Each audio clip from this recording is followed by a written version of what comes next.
The president says the presidential and general elections will be conducted next year. The UNP charter is to be amended. Sri Lanka prepares for any eventuality in fuel price increases in the face of Israel-Palestine conflict.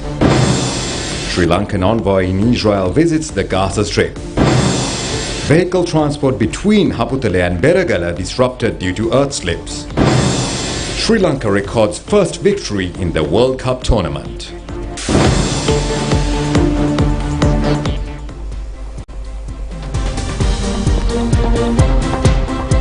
And in your local news, President Ranil Wickremesinghe says that the presidential and the general elections will be held next year. A new charter is to be provided for the UNP as well. The president has made these observations addressing a special convention of the United National Party at the Sukadadasa Indoor Stadium in Colombo this afternoon.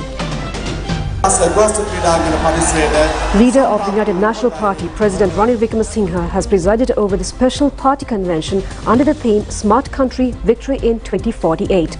The aim of the UNP is to realize the goal of meeting the challenge in the year 2048 to create an intellectual society enriched with abilities through correct decisions.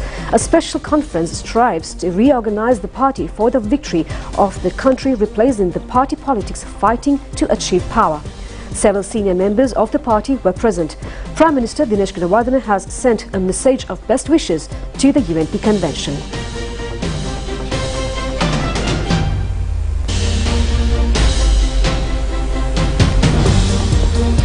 UNP General Secretary Palitha Rangabandara has presented the document convening the special party session.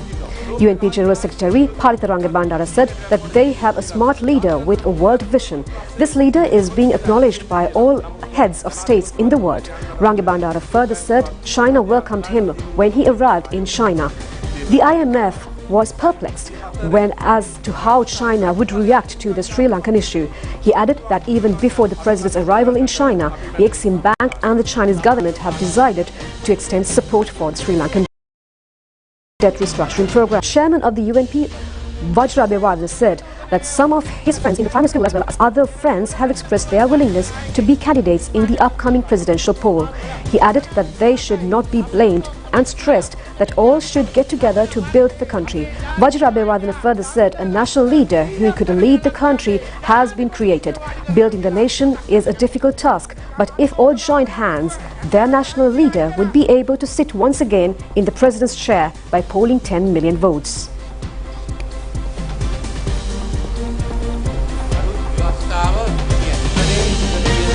President Ranil Wickremesinghe has presented the revision of the Charter of the United National Party.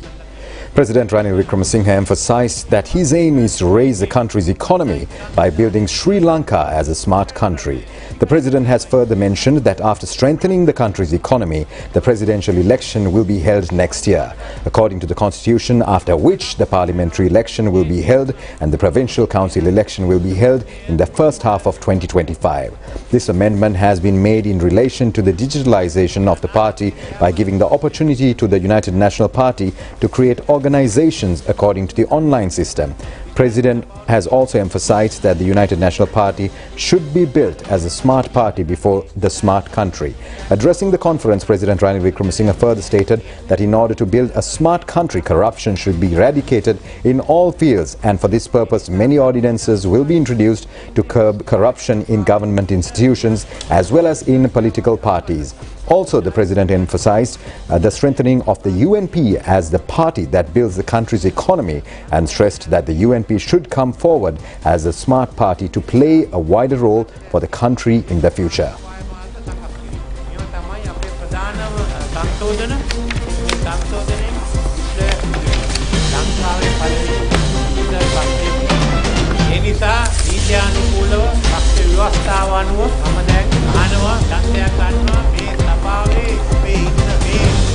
The People's Republic of China and the government of Sri Lanka have issued a joint statement on the sidelines of the third Belt and Road Conference.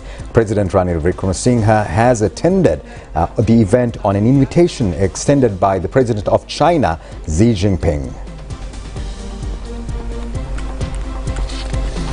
The Sri Lankan president, who is visiting China, met the Chinese president in Beijing yesterday. The two leaders held bilateral discussions on a range of issues, which included enhancement of bilateral cooperation and reaching common consensus on regional and international disputes. Another issue that came under discussion was the strengthening of bilateral communication strategies according to the principles of the United Nations Charter. An agreement on mutual understanding has also been reached for the joint action in the formulation of a national policy plan and economic stabilization between the Commission on National Development and Reforms of China and the Sri Lankan Ministry of Finance.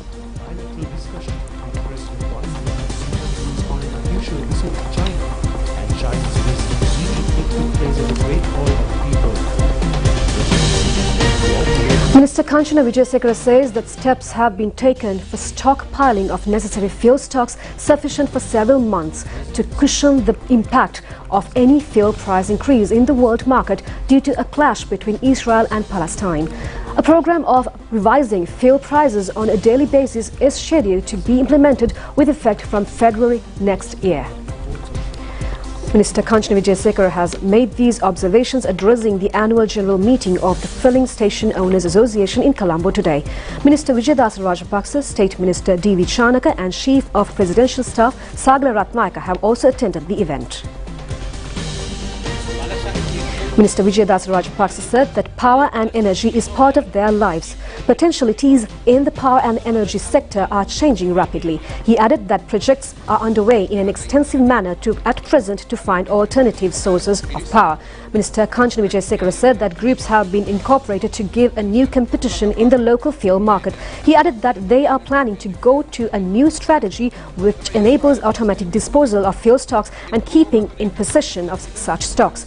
Commenting on the Israel-Palestine conflict, the minister has pointed out on the projections on the increase of world fuel prices between 25 to 30%. He added that after thinking of this situation, they have made plans to certify stocks for the next 6 months and also to enhance efficiency. The aim is to grant maximum fairness to the people. And now in some news from Israel, trucks carrying aid and one loaded with coffins have entered Gaza for the first time since the Israel-Hamas war erupted. 20 vehicles have been counted with white flags moving through the Rafah crossing into Gaza from Egypt. The UN called it a drop in the ocean of what's needed. Yesterday, Hamas has released its first hostages since its major surprise attack on Israel 2 weeks ago. Israel Prime Minister Benjamin Netanyahu says Israel is trying to free more hostages, though his forces will also fight till victory. Israel continues to be bombarded and to bombard Gaza, and the leaders of Arab and European countries are meeting in Egypt to discuss the crisis.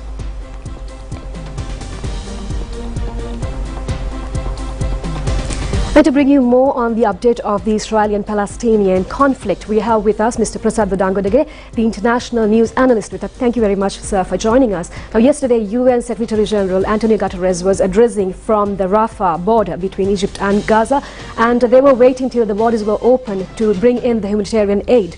And as of today, it's good news that we see the trucks are being entered.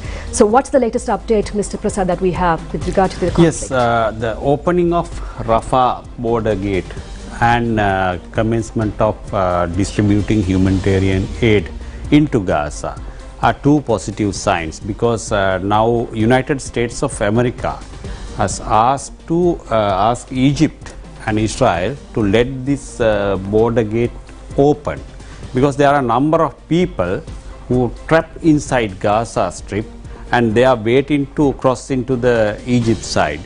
Up to now, only trucks moved in, but there's nothing, we don't see any movement from inside to out. So there are a number of people who are waiting in the Rafah area.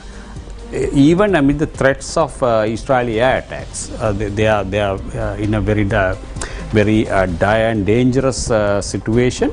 But United States of America has asked from both parties, Israel and Gaza, Israel as well as Egypt, the two parties who are responsible for this operation of this Rafah border point, to let it open for humanitarian purposes. However, the supply, only 20 trucks went inside to Gaza through this opening today. It's good that after 2 weeks they receive at least 20 trucks. However, on a normal day, I'm talking about the days which prevail peace, there are no clashes between two parties. So on such a day, nearly 450 trucks per day cross this border point into Gaza, carrying the basic necessities for the 2.3 million people who are living inside Gaza. So imagine now, after 2 weeks they receive only 220 trucks. So in this map we can see a white line. This whole area is filled with supply trucks waiting to cross into Gaza. They are waiting for days and days, carrying all the necessary food as well as medicine and other essential items. But the Gaza people, they don't receive oil.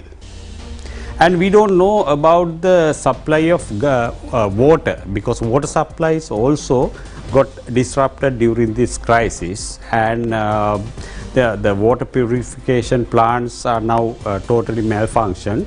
So I don't know, there's no indication that these trucks carry water supply to the Gaza, because now we saw from last weekend over 600,000 people crossed from the northern Gaza into the southern Gaza due to the ultimatum issued by Israel, because Israel told them to leave that area within 24 hours, as Israel was planning to commence a major military operation. However, that operation did not materialize, but people moved this side, considerable number, because in the northern area, northern Gaza, two districts, over 1.1 million Palestinians were living. So out of that number, 600,000, more than 600,000 people crossed into the southern area near this Khan Yunis area and this Rafah area as well. So the southern area now got densely crowded, and most of these people, they don't have any place to live, who came from north. So United Nations provide them tents, and the tent cities are not not enough to accommodate this the large number of Palestinians who are moving from northern area to southern area. And another positive development, today Hamas released two hostages, mother and daughter. They are American hostages, American nationals, but by nationality they are Jews. So with the it's another positive sign. So Benjamin Netanyahu, Israel Prime Minister, mentioned that they are working towards to release the other 200 hostages, as more than 200 hostages are now under Hamas custody. So Israel Prime Minister mentioned that they are planning to release the other hostages as well in the coming days. However, he categorically mentioned that Israel is going to launch a military operation as well. So it's the whole thing is a little bit murky, because how what's the process of releasing these people? Either they are going to have negotiations with Hamas, or they are going to launch a kind of a military operation to rescue them. It's not clear. So at the same time, there's another diplomatic initiative we could see in Egypt. Number of regional leaders as well as several European representatives are holding a summit in Egypt, Cairo summit. However, in that summit, they are trying to find a way to diffuse the escalation and diffuse the the crisis in the Gaza, the clashes between Israel and Hamas.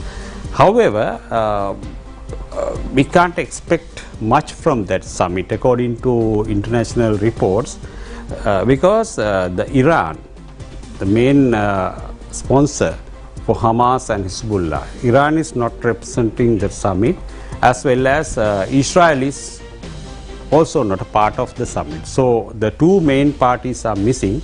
Therefore, the outcome, actually we cannot guarantee much success from that summit. So this is the situation in Gaza and the surrounding area, as well as the current crisis. So the whole world is expecting to see de-escalation of these clashes between the two parties. That will be help for the whole global community to maintain the stability in the world order. Yes, certainly. That's the latest update as we have received from Mr. Prasad Dangodage, international news analyst. Thank you very much, sir, for joining us with that update. And we continue with more news from home. Sri Lankan ambassador in Israel, Nimal Bandara, says necessary facilities are being provided for the Sri Lankan nationals in Israel hoping to return to Sri Lanka. The envoy was engaged in an observation tour yesterday in the Kibbutz province of Israel, where attacks had been launched. Sri Lankan ambassador in Israel, Nimal Bandara, said that Kibbutz lies 800 meters to the east of the Gaza Strip. There were 700 residents in the village. However, the majority of them were killed. He added that according to the photos, all the houses in the area were set ablaze. Ambassador Bandara further said that according to his belief, Sri Lankan national Anula was living in this area. He added that during the time span of 1.5 hours given to him, he was unable to neither locate her house or to recover any of her documents. He said that several Sri Lankans are now attempting to return to the island. He added that a female called him and said that she wanted to leave for Sri Lanka as her mother has passed away. Such individuals, in order to return to Israel, needs to gain re-entry visa. All residents in the villages near the Gaza Strip have been shifted from this area. A low-pressure zone has developed in the sea of the Bay of Bengal. The Department of Meteorology forecasts that there is a possibility on the developing of this condition into an atmospheric disturbance within the next 48 hours. Therefore, a request has been made from the fishing and naval communities to refrain from traveling in crafts in the sea areas of the Bay of Bengal in the next 24 hours. Our correspondent says residents in Akurasa town and adjacent areas are being continuously tormented as a result of improper disposal of flood waters. The reporter points out that the reason for the current situation was lack of adequate maintenance of the Okdua Anicut for several years. Removal of the accumulation of salty substances in the Nilvala River has commenced today. The river has mainly contributed to the flood problem in the Matara district. The work has been jointly undertaken by the Department of Irrigation and a private company. The aim of this is to facilitate the easy disposal of water from the Nilvala River. Several landslides have been reported from Haputale today due to activation of water currents as a result of rainfall. An earth slip near the Haputale town has resulted in the obstruction of vehicle transport on the Colombo-Badulla main road. Removal of soil from the road is presently being carried out.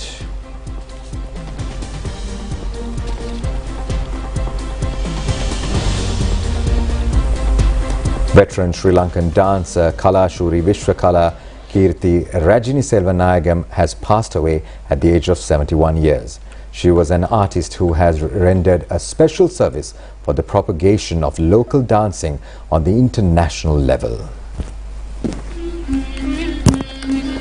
Selvanayagam is regarded as a dancing artist who has dedicated her entire life to uplift the local field of dancing. In the year 1975, Rajini Selvanayagam has started a dancing resort with the objective of building a society based on the values of local cultural traditions. She was felicitated with many awards locally and internationally, and as the Queen of Sri Lankan dancing. Selvanayagam was born in the village of Balangoda and had her first appointment as a dancing teacher at the Senanayaka National School in Madampechilau. The remains of the late artist lie at Jayaratna Florist in Borella, and the body is scheduled to be brought to the Kolunnava Art Gallery Tuesday afternoon. The final rites will be held at the Kolunnava Public Cemetery on Wednesday, the 25th.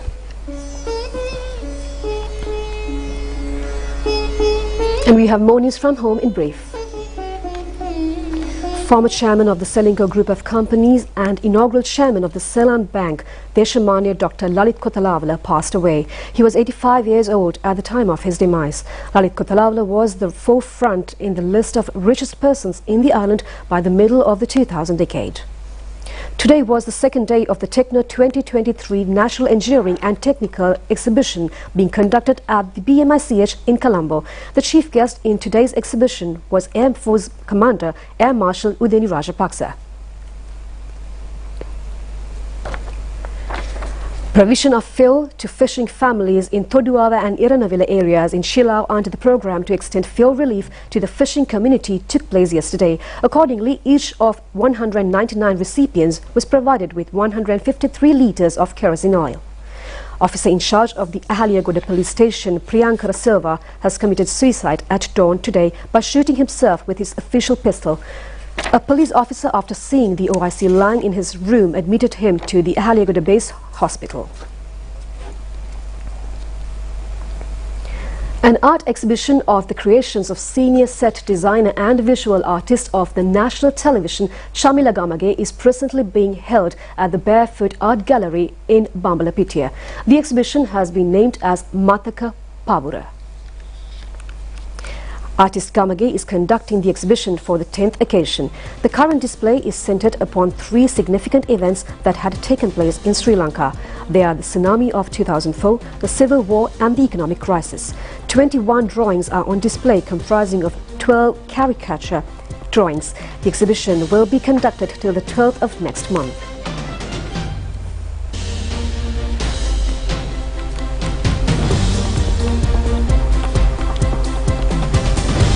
That's all the news we have from home. We'll be back with the international stories after this break.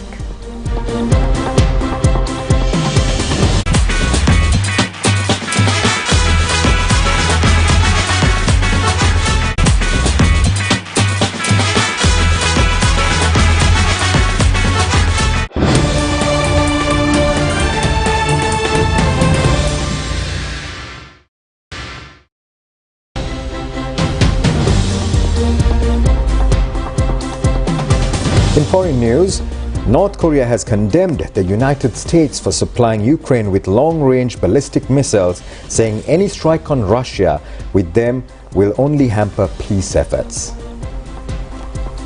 On Tuesday, Ukraine said it used the US-supplied Army tactical missile system, which is also known as ATOMS, for the first time, inflicting heavy damage on two airfields in Russian-occupied areas. Russian forces invaded Ukraine in February 2022, and the Kyiv government has repeatedly asked Washington for the missiles, while promising not to use them inside Russia.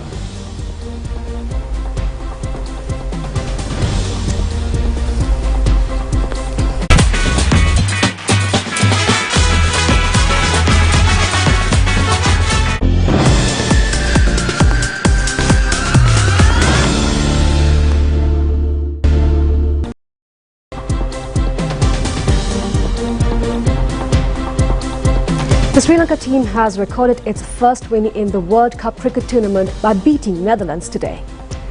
The Netherlands team were all out for 262 runs in 49.4 overs. Sybran Engelbrecht and Lon van Beek have maintained a 130-run partnership for the 7th wicket. It was the longest partnership for the 7th wicket in the history of one-day internationals.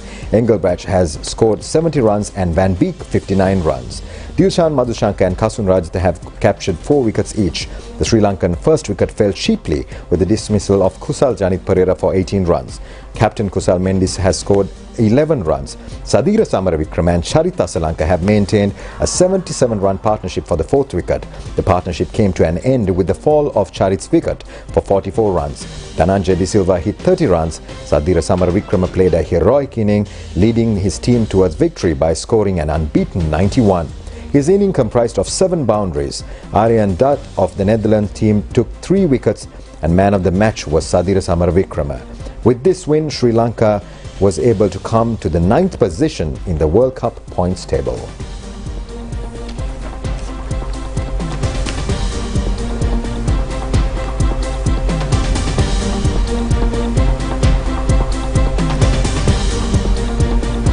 And New Zealand has been successful in becoming eligible for the finals of the World Cup rugby tournament. In a semi-final match, New Zealand has been able to overcome their strong rivals Argentina and to qualify for the finals. The All Blacks have recorded a superb victory, 44-6. The first try of the match was recorded by Argentina. However, the New Zealanders have resorted to aggressive playing tactics and posed a strong challenge to the Argentine team. The second semi-final of the tournament between England and South Africa is scheduled to be conducted today.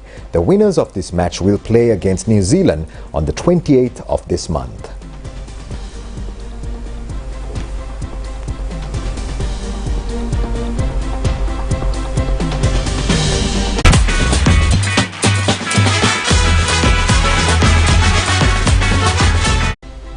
That's all the news we have for tonight. Join us tomorrow at the same time for the very latest on ChannelEye. I'm Dilanjali, together with Shevon, signing off. Good night.